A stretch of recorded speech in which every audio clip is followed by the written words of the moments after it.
Halo teman-teman, selamat datang di channel YouTube aku, Reigna. Jadi, beberapa waktu yang lalu aku menemukan sebuah postingan menarik di Reddit dari seorang pengguna bernama uvalpol1237. Dalam postingan tersebut, ia mengaku pernah bekerja hampir 10 tahun lamanya sebagai pemandu wisata paranormal di Trans-Allegheny Lunatic Asylum. Selama bekerja di sana, ia mengaku mengalami berbagai kejadian yang menurutnya masih sulit dijelaskan hingga saat ini.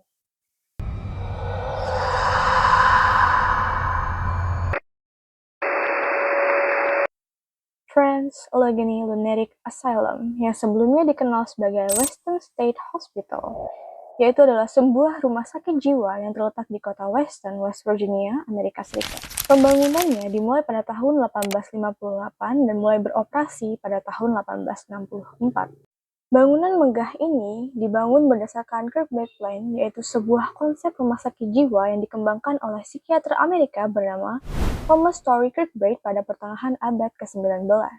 Pada masa itu, banyak penderita gangguan mental yang ditempatkan di penjara, rumah kotor, atau fasilitas yang jauh dari kata layak. Di sini, Thomas memiliki pandangan yang berbeda. Ia percaya bahwa lingkungan yang tenang, udara yang segar, cahaya matahari, dan bangunan yang dirancang dengan baik dapat membantu proses pemulihan pasien. Karena itulah, Trans-Allegheny dibangun dengan jendela-jendela yang besar, lorong yang panjang, serta tata letak yang memungkinkan setiap ruangan itu mendapatkan cahaya dan siklus udara yang baik. Bahkan hingga hari ini, bangunan ini masih dikenal sebagai salah satu bangunan batu potong terbesar di Amerika Utara. Namun, setelah beroperasi selama lebih dari 130 tahun lamanya, Western State Hospital akhirnya ditutup pada tahun 1994. Perubahan dalam metode perawatan kesehatan mental serta kondisi fasilitas yang semakin memburuk menjadi beberapa faktor yang berkontribusi pada penutupannya. Bangunan ini kosong selama bertahun-tahun hingga pada tahun 2007 dibeli oleh seorang pengusaha lokal bernama Joy Jordan. Sejak saat itu, bangunan ini mulai dipulihkan dan dibuka kembali untuk umum sebagai situs sejarah dan museum.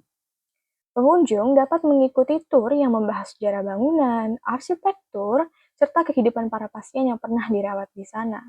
Namun, seiring berjalannya waktu, Trans-Allegheny Lunatic Asylum juga mulai dikenal karena hal lain.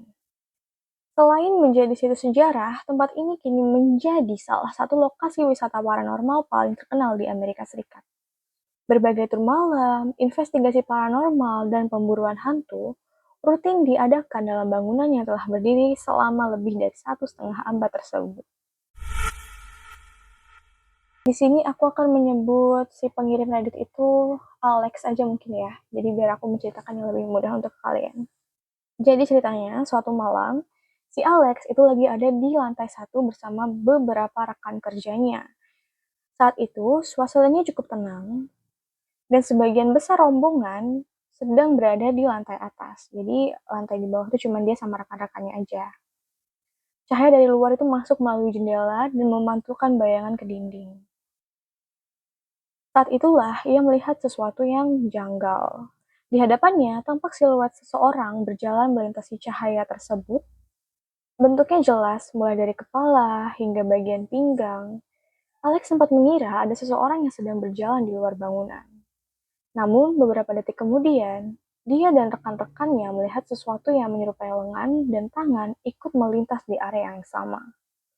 Karena penasaran, Alex segera berjalan menuju jendela untuk mencari sumber bayangan tersebut. Namun, tidak ada siapapun di sana. Jadi kayak ada bayangan tuh, misalkan ini jendela nih, ini lorong, ini kan tembok sebelah sininya. Ada bayangan, jadi dia ngira itu dari luar kan, kena cahaya, terus bayangannya masuk, mantul ke tembok di lorong itu. Tapi pas dia cek, gak ada orang di sana. Beberapa waktu kemudian, ia mengikuti sebuah eksperimen menggunakan alat yang dikenal sebagai spirit box. Buat yang belum familiar, jadi spirit box itu adalah perangkat yang secara cepat memindai berbagai frekuensi audio. Sebagian penggemar paranormal percaya bahwa suara atau kata yang muncul di antara frekuensi tersebut dapat digunakan sebagai sarana komunikasi dengan entitas yang tidak terlihat. Kalau kalian suka nonton Paranormal Experience, Ghost Hunter, atau kadang juga ada sih di beberapa film horor yang suka keluar-keluar suara gitu, yang cuma dari audio doang, bisa pakai antena panjang-panjang, terus ada tongkatnya buat gini-gini tuh. Nah, dalam eksperimen ini, Alex itu berperan sebagai yang pakai earbuds. Jadi dia cuma bisa dengar dari suara yang spirit box-nya keluarin. Jadi dia fokus buat dengerin frekuensi suara. Dan kalau dia dengar sesuatu, dia ngomong apa yang dia dengar, dia ungkapin yang dia dengar gitu. Terus rekannya itu nggak pakai earbuds dan bertugas mengamati keadaan di sekitar ruangan, jadi dijagain gitu. Jadi malam itu mereka berada di sebuah ruangan yang memiliki reputasi buruk di dalam rumah sakit. Kenapa bisa? Karena menurut catatan yang ia ketahui, sebuah pembunuhan pernah terjadi di ruangan itu pada tahun 1987. Selama hampir 10 menit, tidak ada apapun yang terjadi. Jadi aman aja tuh, cuman kedengaran suara kayak gitu. Hingga tiba-tiba, di tengah suara statis tersebut, ia mendengar sesuatu. Sebuah suara wanita. Suara itu mengatakan, evil. Sesuai prosedur eksperimen, ia langsung mengulang kata yang didengarnya dong. Evil. Jadi dia mendengarin, evil. Terus dia ngucapin dong, evil gitu.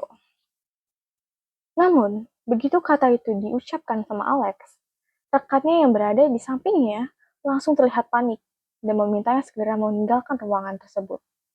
Dan setelah mereka berada di ruangan yang lebih aman, di lorong yang lebih aman, rekannya akhirnya menjelaskan apa yang sebenarnya terjadi. Ini dari point of view rekannya ya, rekannya Alex.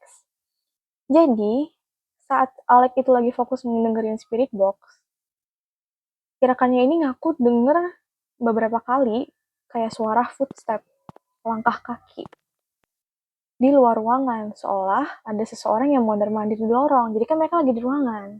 Tapi kan itu kan bangunan kosong ya, dan nyaring gitu loh. Jadi kalau ada yang kayak mondar-mandir di depan ruangan dengan keadaan pintu nggak ditutup, pasti dia dengar. Apalagi dalam keadaan kayak was-was gitu. Kemudian, karena merasa ada sesuatu, rekannya ini bertanya lah, siapapun yang ada di lorong itu, apakah mereka baik? Dan di saat itulah Alex ngejawab evil. Jadi Alex tuh sebenarnya nggak dengar kalau rekannya ini sedang bertanya gitu loh. Dia cuma fokus dengerin statis. Jadi dengan sangat amat kebetulan ketika temannya itu selesai bertanya, jadi seolah spirit yang lagi ngobrol sama mereka lewat spirit box ini itu ngejawab pertanyaan rekannya. Momen ini yang membuat rekan kerjanya langsung menghentikan eksperimen dan meninggalkan ruangan.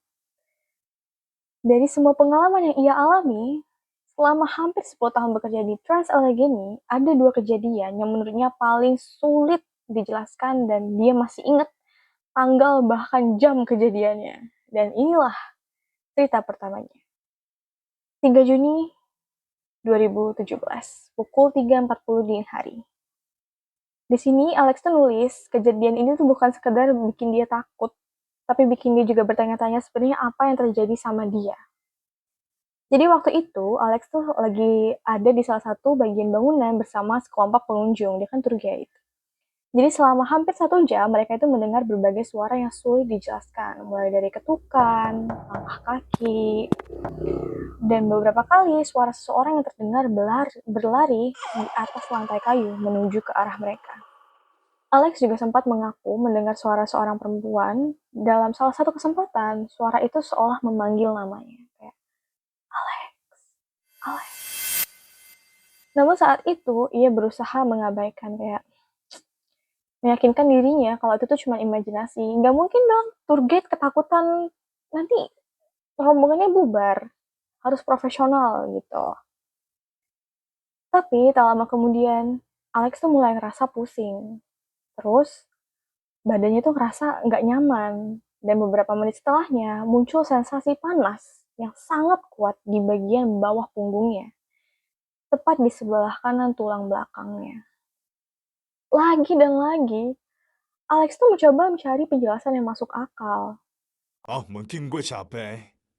Mungkin gue terlalu larut dalam suasana bangunan tua yang gelap ini. Dan banyaklah dia mencoba untuk positive thinking pada saat itu. Sampai akhirnya dia udah gak kuat, kayak kok panas banget nih. Sampai akhirnya dia minta rekan kerjanya kan untuk coba dong cekin punggung gue, kenapa kok rasanya panas, gak enak banget gitu. Tapi yang keluar dari mulut rekannya hanyalah kata, "Oh my God."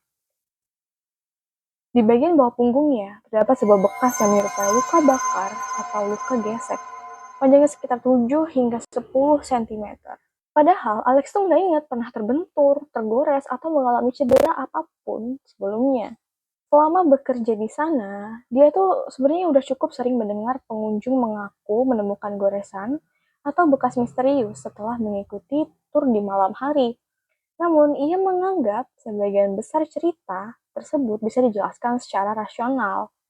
Terlebih karena bekas-bekas itu biasanya menghilang dalam waktu yang singkat. Tetapi kali ini, yang dialami oleh Alex sendiri itu berbeda. Bekas di punggungnya tetap terlihat selama hampir 1 minggu penuh. Dan menurut pengakuannya, hingga bertahun-tahun kemudian, area tersebut terkadang masih terasa aneh. Kadang terasa dingin, kadang terasa seperti nyeri ringan di permukaan kulit. Terutama ketika ia mengingat kembali malam tersebut. Namun, jika kejadian tersebut masih bisa dianggap sebagai kebetulan, maka apa yang terjadi keesokan malamnya jauh lebih sulit untuk dilupakan. Karena kali ini, ia tidak menemukan bekas itu setelah kejadian berakhir. Ia mengaku melihatnya muncul secara langsung di kulitnya sendiri. 4 Juni 2017. Lokasi yang sama, waktu yang hampir sama. 3.40 dini hari lagi. Saat itu, Alex sedang memegang sebuah perekam suara di tangan kanannya dan sebuah senter di tangan kirinya. Saat itu, ia menyadari memori alat perekamnya sudah penuh dan sedang mencoba menghapus beberapa file. Tiba-tiba, ia merasakan sensasi panas yang familiar. Dejavu nih. Kali ini di bagian bawah lengan kanannya yang megang box suara. Reaksinya spontan. Ia langsung mengarahkan cahaya senter ke area tersebut. Dan saat itulah, sesuatu yang menurutnya tidak akan pernah ia lupakan terjadi. Ia dan orang yang berdiri di sampingnya mengaku melihat 3 bentol panjang mulai muncul perlahan di bagian lengannya. Bukan bekas yang sudah ada sebelumnya, bukan luka yang baru ia sadari, melainkan tanda yang perlahan muncul tepat di depan mata mereka. Bekas tersebut tidak lama bertahan. Sekitar 10 hingga 15 menit kemudian, tanda itu mulai memudar hingga akhirnya menghilang. Namun pengalaman itu meninggalkan dampak yang jauh lebih lama, yang jauh lebih kuat daripada yang tanggal 3. Menurutnya, melihat sebuah bekas setelah suatu kejadian adalah satu hal. Tetapi menyaksikannya terbentuk secara langsung di tubuhnya sendiri adalah hal yang sama sekali berbeda. Alex mengatakan takut bukanlah kata yang tepat untuk menggambarkan perasaannya pada saat itu. Yang ia rasakan itu jauh lebih dekat pada sebuah kebingungan. Karena selama bertahun-tahun bekerja di lokasi tersebut, ia selalu berusaha bersikap skeptis dan mencari penjelasan yang masuk akal. Dia selalu mencoba untuk rasional, dia selalu mencoba untuk positive thinking. Namun 2 malam itu membuatnya kesulitan menentukan apa yang sebenarnya harus ia percayai. Setelah kejadian tersebut, Alex bahkan mengambil cuti selama 1 minggu untuk mencoba memproses apa yang telah ia alami. Dan hingga hari ini mengaku masih tidak tahu harus menjelaskan pengalaman itu sebagai apa. Di sini Alex sendiri udah out ya guys, udah pensiun dari pekerjaannya itu karena penat dan burn out. Tapi pas setelah kejadian itu dia masih kerja walaupun sempat ngambil cuti. Dan akhirnya dia out itu 2022 katanya. Dan ada balasan dari salah satu pengguna, yaitu yang mengaku pernah mengikuti tur di siang hari di bangunan tersebut sekitar 5 tahun yang lalu bersama pacarnya. Ia menceritakan bahwa saat memasuki sebuah ruangan, ia tiba-tiba merasakan udara yang sangat dingin, seolah berjalan menembus lapisan udara beku di tengah musim panas. Saat itu, ia langsung merasa ada sesuatu yang buruk pernah terjadi di ruangan tersebut, bahkan sebelum pemandu wisata menceritakan sejarahnya. Belakangan, ia mengetahui bahwa ruangan itu memang dikaitkan dengan sebuah kasus pembunuhan yang pernah terjadi di rumah sakit tersebut. Namun, bukan itu yang paling ia ingat. Di akhir tur, ia dan pacarnya sedang berjalan melalui sebuah lorong panjang menuju pintu masuk utama. Saat itulah mereka mendengar suara siulan dari arah lorong kosong yang baru saja mereka lewati.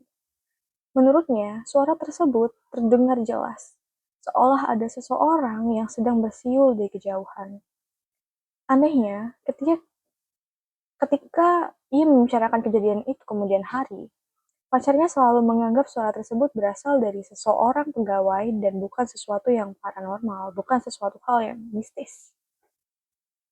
Terus, si Alex, sender kita ini, dia membalas. Menurutnya, fenomena siulan tanpa sumber yang jelas memang cukup sering dilaporkan dalam bangunan itu. Ia bahkan menyebut salah satu rekan kerjanya pernah mengaku bersiul dengan pola sederhana dan menerima 2 siulan balasan ketika tidak ada seorang pun di sekitarnya. Dalam pengalaman pribadinya sendiri, ia pernah mendengar sesuatu yang terdengar seperti seseorang sedang bersiul membentuk sebuah melodi pendek. Kejadian itu dilaporkan terjadi di bagian bangunan yang berasal dari era Perang Saudara Amerika, salah satu bagian tertua di kompleks tersebut. Jadi, apakah dari kalian ada yang tertarik untuk ikut turnya, teman-teman? Kalian bisa langsung ke website mereka. Iya, website mereka dengan biaya $4 kalau nggak salah ya, sekitar 650 ribuan gitu. Jujur, jujur kalau misalnya aku someday ya punya uang, amin, aku pengen ikut. Karena ada 2 tur yang bisa kita ambil.